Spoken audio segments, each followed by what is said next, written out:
Every night, long after the village had fallen asleep, a single candle still burned in Emily's window. Some said it was habit, others believed it was hope. But the truth? That candle was the only thing holding her together. Emily lived in a small wooden house at the edge of a golden field with her two children, Lucas, 8, and Clara, 5. Since their father left without a note or goodbye, she had done everything to keep their world from collapsing. She raised chickens, mended clothes for neighbors, and worked in the fields when she could. But it was never enough. Most days, there was barely enough money for bread and milk. She woke up before the sun, her hands already aching before she even started.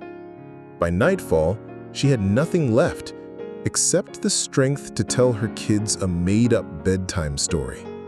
Stories where the mother always won in the end, even if, in real life, nothing ever seemed to go right. The stove broke, the chickens stopped laying eggs, and then Lucas came down with a high fever.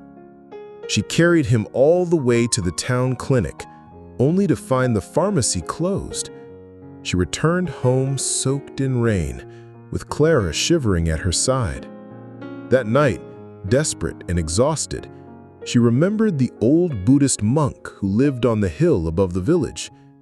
They said he barely spoke, that he lived in silence, meditating among the trees. But Emily had nowhere else to go. She wrapped herself in a blanket and climbed the hill. When she reached his door, she fell to her knees. "I'm not asking for a miracle. I just need the strength to keep going." The monk, serene and aged by time, didn't answer right away. He quietly stepped inside his hut and returned with a small handmade candle.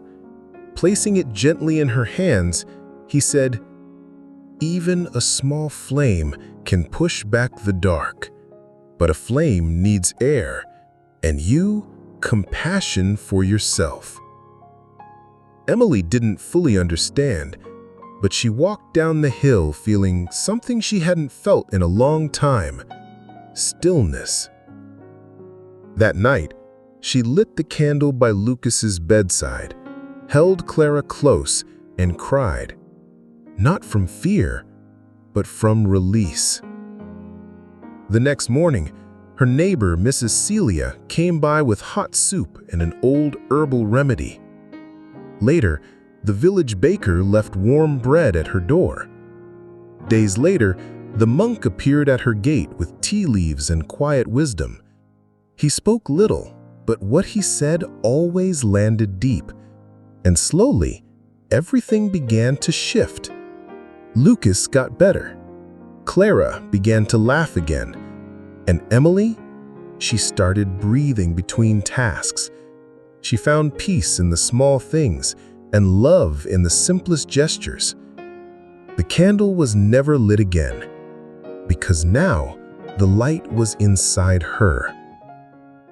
Sometimes what we truly need isn't help. It's the reminder that even in the darkest moments, there is still light waiting to be seen.